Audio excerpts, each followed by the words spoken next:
नागिरो नागिरो गोसोआ नोंखौल' लुबैयो लुबैयो बिखाया नोंखौल' अननो सानो गोरबोआ नोंखौल' हास्थायो बिखाया नोंखौल' अननो सानो गोरबोआ नोंखौल' हास्थायो गोदोलांबाय आं नोंनि हायनायाव 10 फुट 20 फुट अननायनि फलन्थ बारिया 30 फुट 40 फुट अननायनि मेहेरबारिया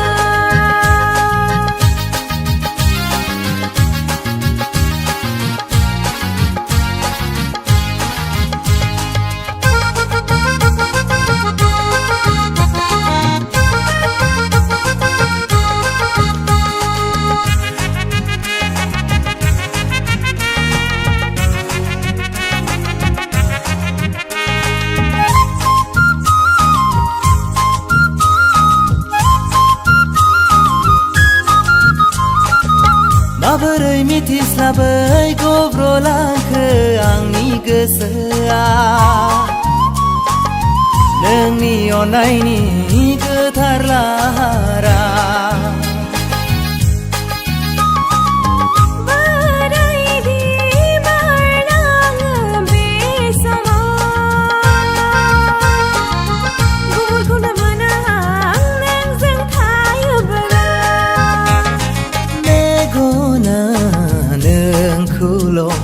नागिरो नागिरो गोसोआ नोंखौल' लुबैयो लुबैयो बिखाया नोंखौल' अननो सानो गोरबोआ नोंखौल' हास्थायो बिखाया नोंखौल' अननो सानो गोरबोआ नोंखौल' हास्थायो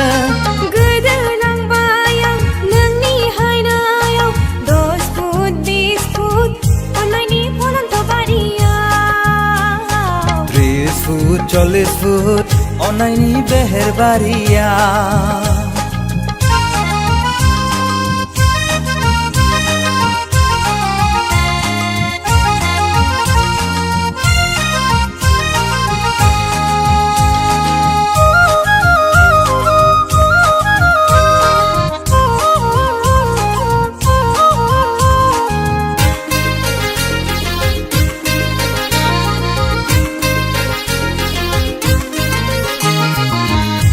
दाहा गासैबो जायखारलाङो गोजाना गोरबोआव बेरखाङो थांना थानायनि राहा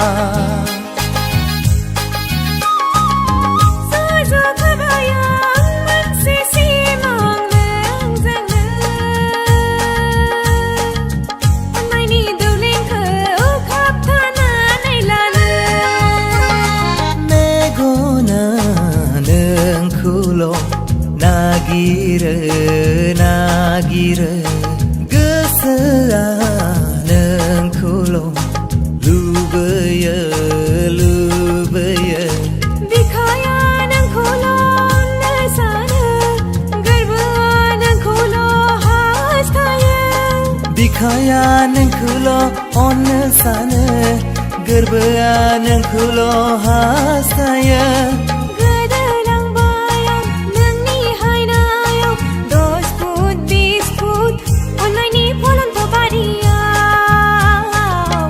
फुट 40 फुट अननायनि बेहेरबारिया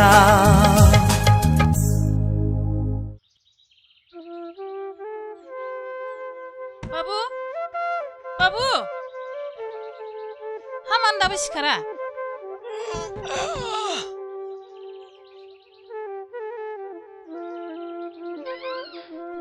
थै माथो डिस्टार्ब मालाय उन्दुनायफ्राव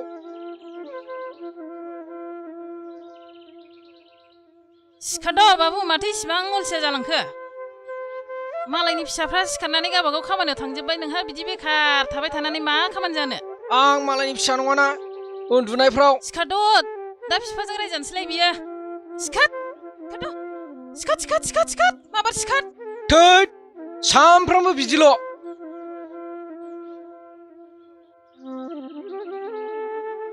अलसिया बोराय।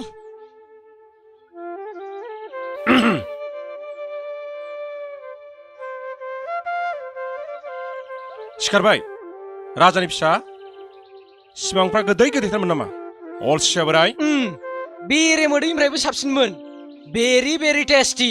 बिदिनो जोबलांसिगोन जिउआ एसेबो डिसिप्लिन गैया। आं बोरायनि सायावल' जाबाय थादों नोङो। आंलाय नोंनि सायाव माला जाखो? आंलाय थोरसिनि सायावसो जायो। औ बिदिनो उल्था उल्था बुंबाय था। फरायनायखौथ' गारबाय साख्रिबो लाया माबाया बे फिल्म सिलिम खामानिखौल' गोसो होबाय था नोङो।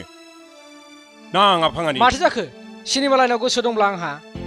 दे थांद' दुगैहैद' मा इसिबां लेथ्रा थाबाय थायो फालाय। ओमफ्राय नोंहा बेयाव गथ' गोरलै बायदि नांलायबाय थानोसै डिउटियाव थांला। हामदों।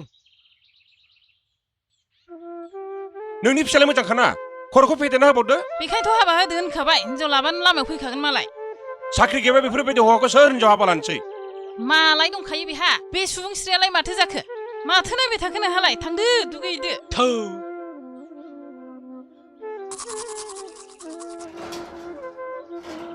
थांदो नोंहाबो डिउटियाव। थांगोन थांगोन।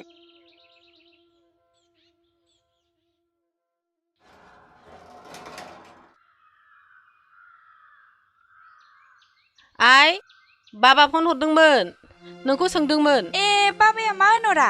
परिखाखौ होदोंना होआखै दा सोंदोंमोन। दाहाय बेलासियावसो। खिथाहरबाय आं। माला फैयोनो?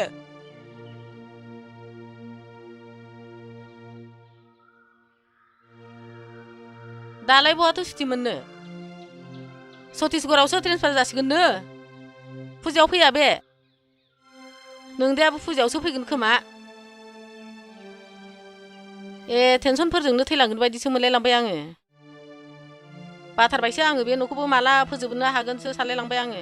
लासै लासै जागोन नायै। माखौ सिन्था खालामबाय थायो? सिन्था खालामाबा नोंदायाबोथ' हाबा लानायनि सम जाबाय बैसो जाबाय। सोरबा साख्रियावला मोजां न'खराव नोंखौ हरनो हायोबा आंबो गोजोनै थैलांनो हासिगौ आइ। अ बावदोंसो। मा जाखो? मिजिंनो फन हरनांगौमोन। थाब साख्रि लानो थिनदो बे जाम्बाखौ। नङाबा नोंखौ हरा माथो आं। जागोन दे आयै सामफ्रामबो बुंबाय थाखायो आं। नै माथो एफा गोबाव दुगैखो? फन फैदों नै खोनाबाय। सोर फन हरदों? दिखोलाय। दे होमबालाय। Hello hello. ए मादैसो नामा? जारौसो बाबुआ दुगैगासिनोसो दं। आयु दासो सिखारदों नामा बियो? औ ओमफ्राय माबाफोर खोथामोन? नङा ओरैनोसो हरदोंमोन। ओमफ्राय मोजाङैनो दंना खबरफ्रा मादै? औ दंसाबो। नोंसालाय बोरै दं? दङ गेजेरावनो। फरिखा दङ दाहाय बेलासियाव। दे मोजाङै होदो। नोंहालाय गोरों गथ'खाना। लाबोलाय आं रायलायनो। मिजिं बिमा दा? नै मादै आइ रायलायनो। आं हैनि र'। ए दे न' हेल' मा ओंख्रि जाखो? नै जोंहा दा संनो नागिरदों। नोंसालाय माथो ओंख्रि संखो? मिरामिसोहाय जोंहा। नोंस्रा गोथाव गोथाव संथारदों नामा? गैयाहाय जोंहाबो मैगं थाइगंफोरखौनो बायनो हाथारला। दामफ्रानो बारायजोबथारबाय। मा होनबावनो मैगं बायनो फैसाफ्रानो थोलाय लांला। औ माथो होनबावनो। नोंस्रानि बाबुआ दाबो साख्रि लायाखै नामा? गैया लाथ'वाखै। खोमा लायाबा बुना हो एसे। आंथ' जोंनि देरसिनखौ दामा दाम होखायो आं खोथा लायाबा। आयु नोंजोंलाय बहा हानो आब'? बुनो हानाय नङा आंनि फिसालाखौ। जाबादि बदमाइसखा बियो। आयै सोरजों रायलायबाय थादों? ए सुबुंस्रि बिमाजों। होलाय बाबुनो एसे रायलायनो आङो। नै बाबुआ नै। हरदो आं रायलायनोसै। ओमफ्राय बिदि लांथिया थाबाय थानोसै? अ हेल'। हेल' बाबु। हेल' आयं मा खालामदों? नोंजों फन रायलायदों आरो मा फिल्म बानायखो? माथो दाबो नुवा? दिप्ल'मा लानाया बेखार जाबायना? र' लासै जागोन आयं। साख्रिखौ थाब नागिरनानै लादो बाबु। ओमफ्राय जारौखौ नोंसानाव बिहामजो लांदो। साख्रि गैयाबा आं हले हरनाय नङाहाय। आं हले खिथाखाबाय। र' नेथ' आयं माबा मोनसे जागोन। सरकारा साख्रिनि दखान होथ'वाखै। नङाबा बायसिगौमोन आं। जिउआ जोबोद खस्थ' फिसा। आंनि बुंनायखौ गाज्रि दामोन। हरदो आं रायलायनोसै। हाबाब रायलायस्लाबनो होआखिसै माथो बेलाय? हेल'। आंसो। ओमफ्राय दालाय माथो खालामदों? नोंजों रायलायदों मा? जोंनि आइखौ कपि खालामबावो नामा? आं दा थुलुंगानावसो थांनो ओंखारदों। ओमफ्राय दा नोंनि एग्जाम जोबब्ला नोंखौ लोगो हमहैसै आं। दे दोननोसै होमबालाय र' माखौथो हाखु दाखु ओइया ओइ सना खनसे खुदुमहरना थोद मावजि आइ दं खाथियाव जा दुगिखा दे गोसो गैयाबा दा हर र' दोनथ'दो देब्रा खनसे मोजां हर दे गैला आहा लेखा नायफिनांगौ दोनथ'दो दे दुगि नाय गोनां दे मावजि दाहाय नायबाय था आइ लाभ इउ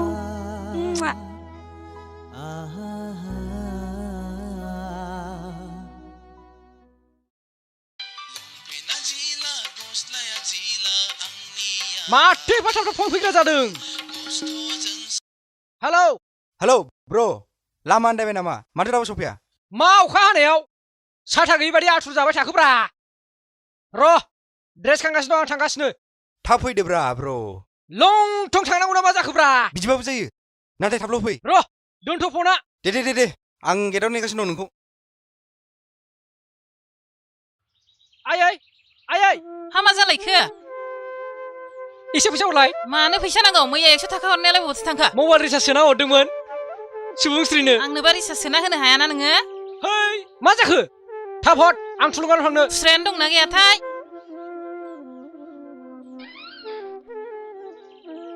फैसायानो गैलाय लांला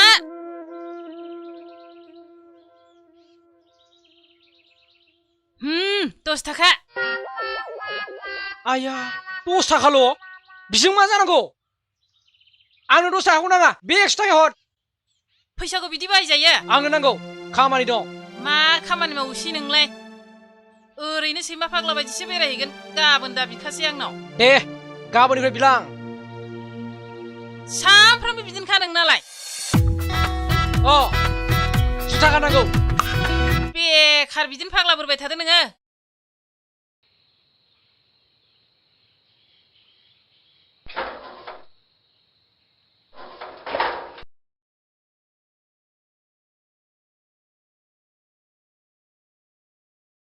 हेल' आनै थुलुंगा दङ ना ए मिजिंसो न'आव दङ रुम सिङाव दङ स्कुलाव थांनो ओंखारदों नामा आनैया औ फरिखानि डिउटि दङ ए आनैया हले जोबोद खस्थ' खालामो माथो खालामबावनो संसारनि महिमाया बिदिनोसै थाथ'दो दे आं थांनोसै दा गोबाव जाबा दायासो जाहैगोन आंहा दे आनै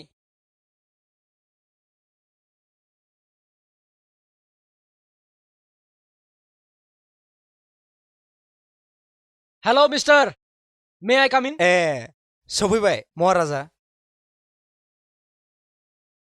मा गोदाव सोराव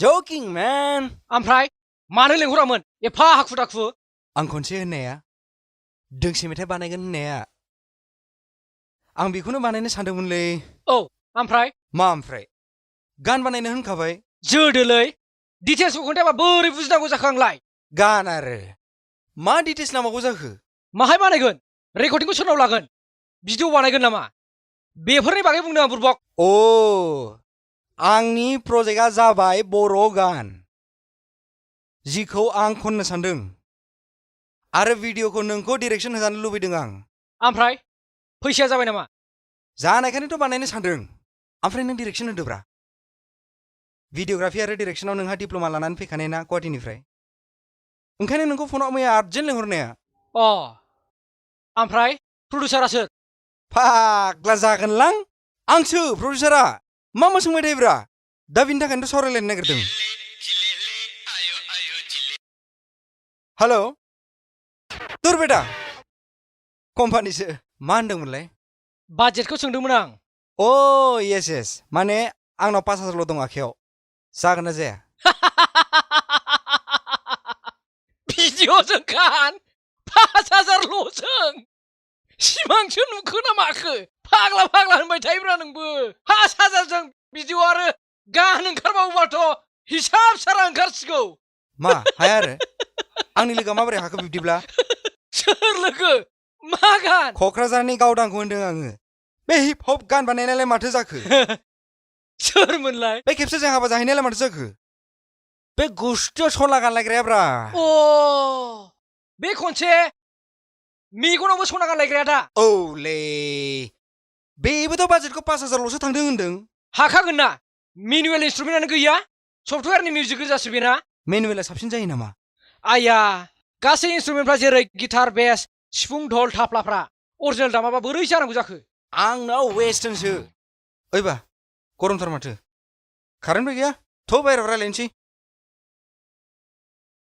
होमबाथ' नोंनि गाना वेस्टार्नसो जाहैबाय बेसजों गिटारजोंआथ' नांथारगोन माथो नै दानि आंना प्लेनाथ' फ्लप जासिगोन बिदिबा बिनि थाखाय आं सासे एरेन्जार हमग्रोआब्ला आं बोरै फाइनाल खोथा होबावनो मा एरेन्जार मिउजिक डिजाइन खालामग्रालै ए फैसा थोयोबा बानायसैब्रा मा होनो लकेलावबो दं गुवाहाटियावबो दं नाथाय गुवाहाटियाव बे बाजेटखौ खोनाब्ला तेजपुर फाग्ला खानायावसो थिनहरगोन जोंखौ ओइ जाल्लासो लकेलावनो खालामसै नामा ब्र नोंबो सोंहरलाय आंबो फेसबुकाव स्टेटास होनि र' दा एसे उनाव हरनि आं थ' दखानाव गोदै गोबाब सोलायनोसै लामायाव सावरायलायनोसै खर'खौनो आन्दायनाय बायदिसो मोनलायलांबाय आं माथो गोदाव सोराव डिस्टार्ब हेल' ओइ थुलुंगा आंनि फैसायालाय बड'लेण्ड टेलिकम सुबिदायाव बरायबाय 10 रां रिसार्जनि थाखाय अनला 2 20 रां रिसार्जनि थाखाय नारजि 2 आइ आरो बिदि स्किलबावनो नोङो गोजोन्थों जों नोंनो 10 रांनि रिसार्ज हरगासिनो लोगोसे एसएमएसबो हरफागासिनो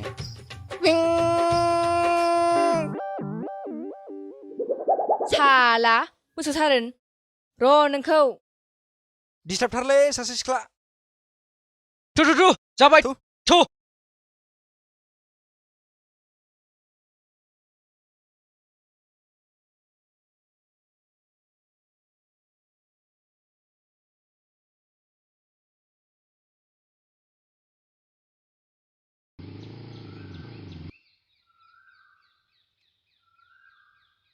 मा डिरेक्टर मा मुंसार माहाजोन मा फिल्म बानायदोंब्रा आसोल फिल्मखौ बानायनानै नायखांनानै मास्टार केसेखौनो दिखांजोब्बाय आं नोंहा दासो सोंदों जावखो नामाब्रा जावाखैलै फबदोंसो मा खबर अमा थावख्रि थुलुंगास माथो सिरि लेभेलथार गय जादों गुस्थिया लिस्टि फुनाय बायदि नुदोंथ' ओमफ्राय बेयाव मानो गोदाव सोराव थादों नोंसोरलाय सान्दुं गोसाखाय सानैजों दसे सेमिनार जदों मा सेमिनार जदोंब्रा इउनिभार्सिटि दां माथां मा नोंबो फिल्म इन्डास्ट्रियाव जइन खालामसै नामा थुलुंगास नों दासो फैनायनि आगोल रिटायारमेन्ट लाबायलां दे बुजिबाय थाथ' मालाबा रायलायनोसै बे घुस होनानै साख्रि नागिरनायखौ मोनबा पार्टि होबानो जाबाय दे उखैनायफोर जाखौहाय जाहोगोन आं ओमफ्राय हिर'फोर सिनेमाया जोबब्ला जोंनाव देखायबानो जाबाय टिकेट दाननांगोनलै हले थाइसेबो गारा माथो आं नोंसिनि बेखार बर' सिनेमायाव जायाफ्रामानो गुन्दा नांगौबा आंखौ बुं हिन्जाव बोनायफ्राव फ्रियावनो गाना होगोन आं आरो नोंसोरथ' सारेनाबो होनो हाखाया बेखायनो फ्रियावनो गाना होगोन आं बुजिबाय ओइ सान्दुं दुंबायसलै हार्स मिजिंस खोमासफ्रास एसे सानाइस मोनबाय सांस ना मा होनोस औ स्लेस जालायबाय नोंसिनि थासुसफ्रा रायलायनो गोसो गैयाबा डाइरेक्ट बुंब्रा आंहाबो टाइम लस जायोना नोंसोर रायलायनानै थाथ' थांसै आंहा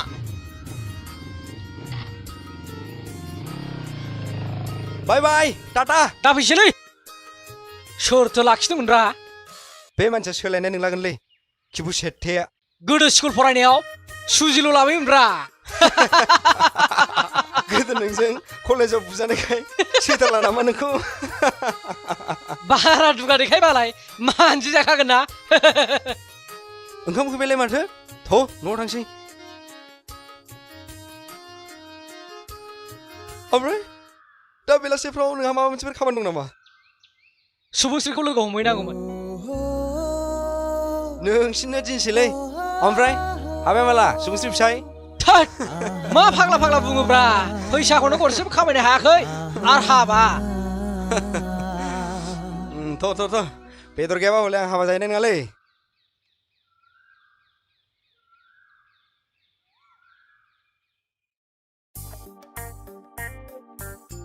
मा बस बे खान देवलमोन नालाय माब्रा है मा बोरलाबायखो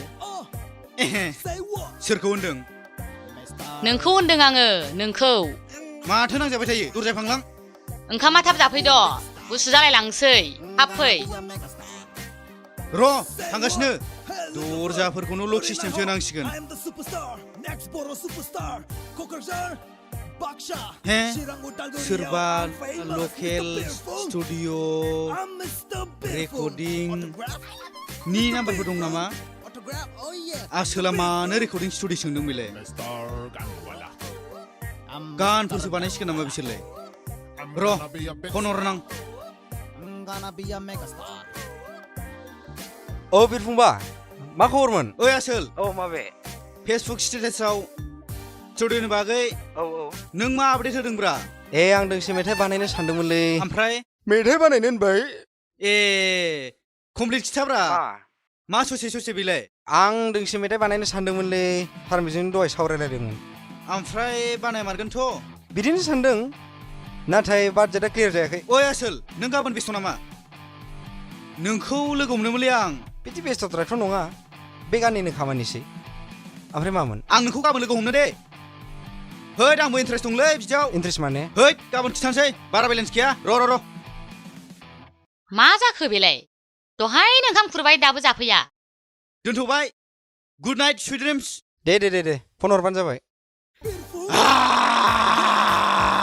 गोसो गैयाबा गोसोनि खोथाखौ मानो बुङो है माथो जाबाय थाखो मोदायसो अरखोना माखो अजानावसो लांनांसिगोन नामा बेखौलाय मा फाग्ला बादि हारसिं रायलायबाय थायो ओंखाम खुरदो दहायनो लेंबाय आं ओंखामानो गुसुसो जालायलांसिगोन थाब जाहैद' आं नेबाय थाया रावखौबो मोनजाबानो जायो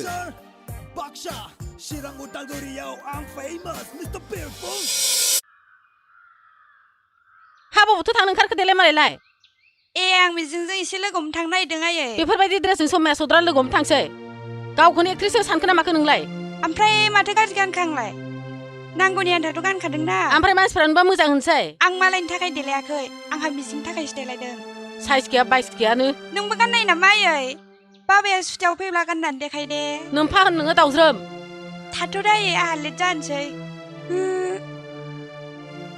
मा जाबावनो बिसोरजों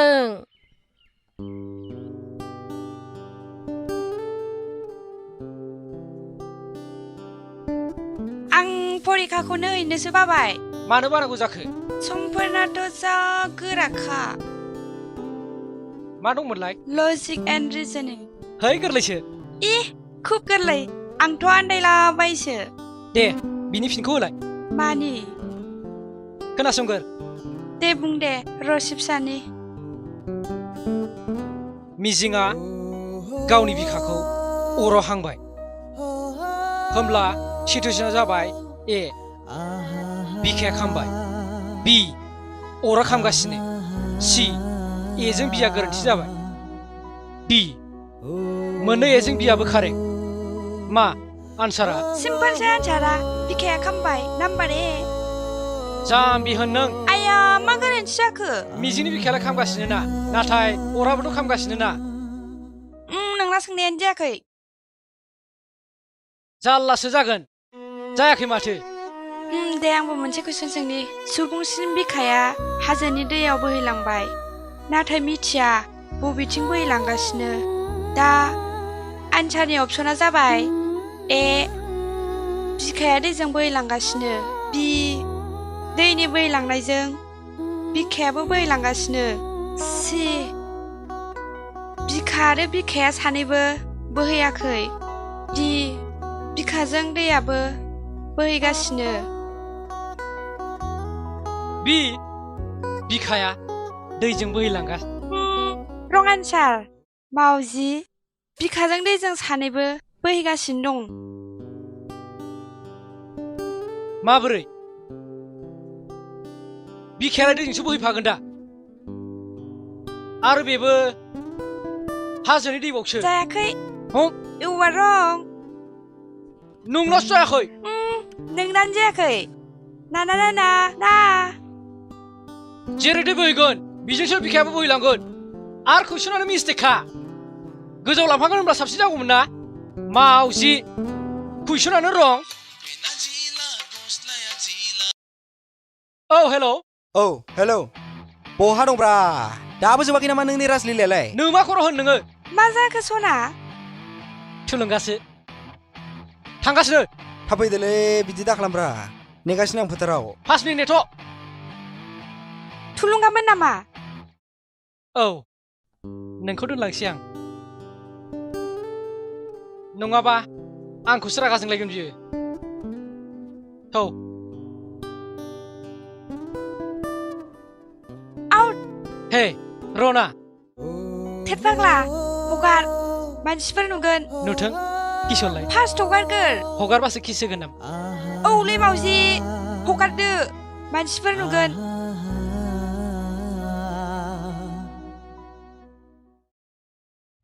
नोङो आं सानखादोंमोन र' नोङो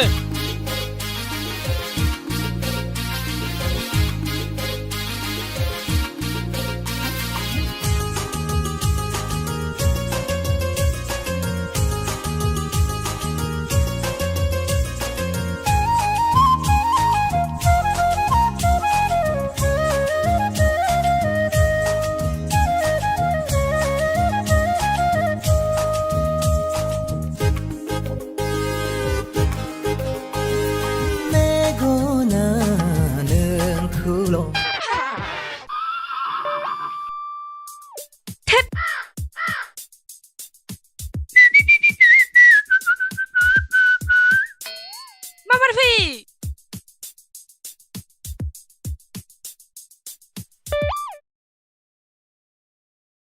बहा थांनो नागिरदों नोंलाय दाबसे जायगायाव थुलुंगादाखौ लोगो हमहैनो आं ओमफ्राय दा हरावल' थाब दाफैसै हर सान एखेसो न'आव फैयाबा अबावथ' थांनांगौ जाखो आंलाय थादो मा जाबावगोन जाखो बे सासेजों एक्टर जागोन आं एक्टर अबेनि एक्टर जालाबायनोसै लासिं सिं गानबाला जानोसै फरायनायफोरखौथ' गोसोखौनो होला A B C D E F G H I J K L M N O P Q R S T U V W X Y Z लेखा रोंखाबाय मोदायसो हरमारबाय नामा बेखौलाय सिरि थादो हिर' ओंखारनायफ्राव दा थाब फै हले गोदाव सोराव होनबाय था हेलौ ओइ र' थांगासिनो दं आयै बेदर संनानै दोन दे बहानि महाराजा जाखो नोंलाय र' दा फिफाल' फैथों हाय